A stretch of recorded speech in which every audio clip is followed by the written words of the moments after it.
Hello students, हम लोग chapter पर हैं रियल नंबर्स और आज की क्लास में सबसे पहले बात करेंगे प्राइम फैक्टराइजेशन की।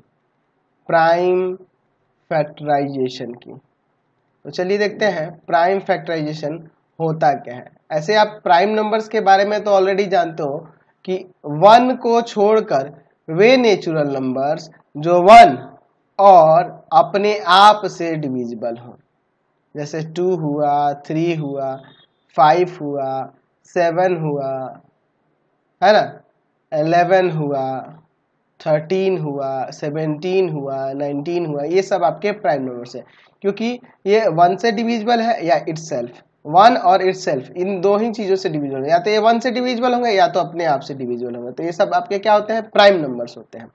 अच्छा, मैं यहाँ पर एक कंपोजिट नंबर लेता हूँ। कंपोजिट नंबर जस्ट इसका उल्टा, जो कि वन और इटसेल्फ के अलावा और किसी नंबर से भी डिविजिबल है। जैसे ये देख रहे हैं ना, 2 से डिविजिबल हो जा रहा है, 3 से डिविजिबल है, तो ये आपका कंपोजिट नंबर है।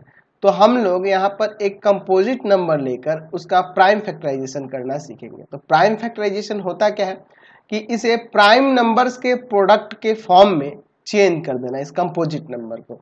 जैसे यहाँ पे 420 लिखेंगे और हमें करना क्या होता है कि इसमें सबसे छोटा प्राइम नंबर लो 2। अब 2 से क्या ये डिविजिबल है? हाँ, बिल्कुल डिविजिबल है। तो 2 से कितना बार में डिविजिबल है? तो यहाँ आ जाएगा 210। अभी भी 2 से डिविजिबल है तो 2 से करेंगे, ये यहाँ 105। अब ये 2 से डिविजिबल नहीं है। अगला प्राइम नंबर हम लोग लेते हैं 3। हाँ, 3 से ये डिविजिबल है, हाँ 3 से डिविजिबल है, 3 से डिविजिबल होगा 35 बार में, ठीक है। अब ये 3 से भी डिविजिबल नहीं है, 5 से है, हाँ 5 से है, तो कितना बार में? 7 बार में। और 7 की बात करें तो 7 खुद ही आपका एक प्राइम नंबर है। तो हमने देखा यहाँ पे कि 420 के लिए हम लोग लिख सकते हैं 2 इंटू 2 इंटू 3 इंटू 5 इंटू 7, ठीक है। या फिर हम ऐसे लिख सकते हैं कि 2 का पावर 2 इंटू 3 इंटू 5 इंटू 7। तो ये जो हमने किया ये प्राइम फैक्टराइजेशन हुआ, ठीक है। इस कंपोजिट नंबर का क्या हुआ? प्राइम फैक्टराइजेशन हुआ। अब प्राइम फैक्टराइजेशन करने के लिए एक और मेथड होता है जिसे फैक्टर ट्री भी कहा जाता है।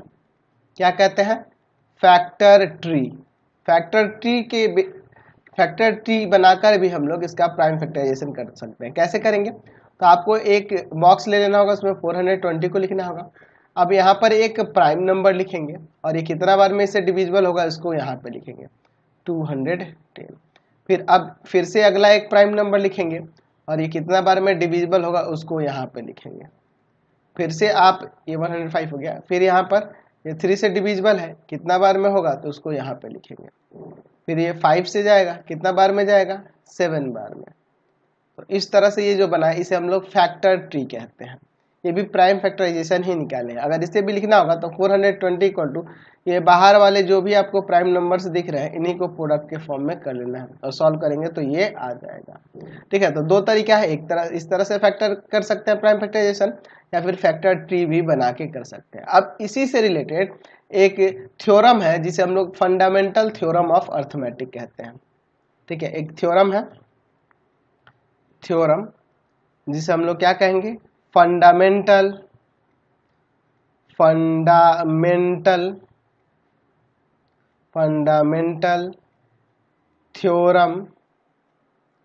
Theorem of arithmetic. तो ये होता क्या है फंडामेंटल थ्योरम ऑफ अरिथमेटिक? चलिए इसको हम लोग समझ लेते हैं।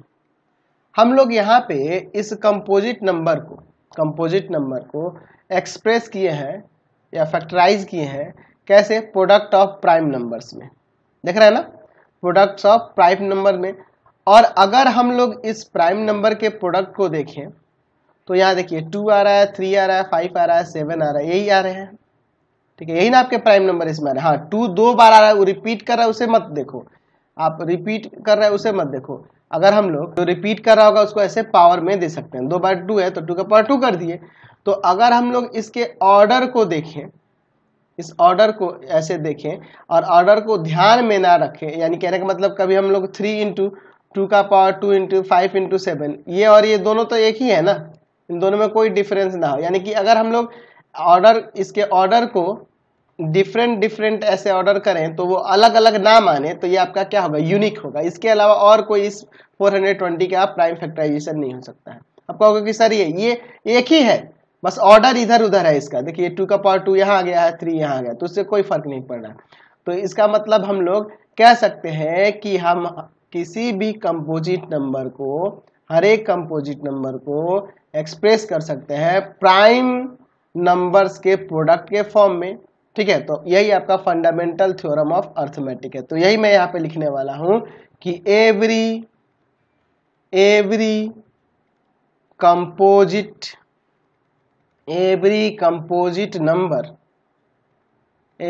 composite number can be expressed as a product of primes, as a product of primes, and this factorization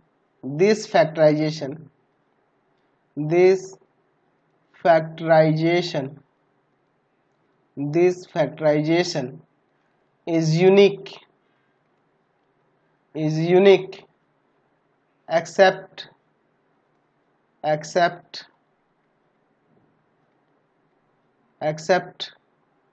for the order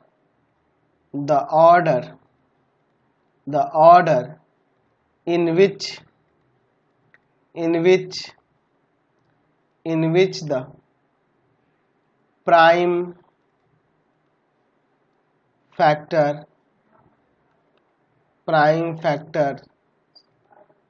prime factors occur। ठीक है, अगर हम लोग किसी कंपोजिट नंबर को लेकर उसका प्राइम फैक्टराइजेशन करें तो हम लोग उसे कैसे एक्सप्रेस कर सकते हैं? तो प्राइम नंबर्स के प्रोडक्ट के फॉर्म में एक्सप्रेस कर सकते हैं, और ये जो फैक्टराइजेशन हमें मिलेगा ये यूनिक होगा अगर हम लोग इसके ऑर्डर को, जिसमें आपका प्राइम फैक्टर ऑकर हुआ है, इसको छोड़कर। समझ गए? यहाँ से क्लियर हो गया। आप कोई भी ऐसा कंपोजिट नंबर लोगे तो हम लोग उसे एक्सप्रेस कर पाएंगे प्रोडक्ट ऑफ प्राइम नंबर्स के फॉर्म में, और वो जो प्रोडक्ट हम लोग, जो फैक्टराइजेशन हम लोग पाएंगे, वो फैक्टराइजेशन क्या होगा? आपका यूनिक होगा, वह हमेशा यूनिक होगा। या हम ऐसे भी कह सकते हैं कि अगर हम इसे ये डिसाइड कर लें कि इसे असेंडिंग ऑर्डर या डिसेंडिंग ऑर्डर में ही लिखना है, प्राइम नंबर्स को असेंडिंग या डिसेंडिंग ऑर्डर में ही लिखना है, तो तभी आपका ऐसे ही दिखेगा कि यूनिक होगा। ठीक है कि नहीं? चलिए, तो अब फंडामेंटल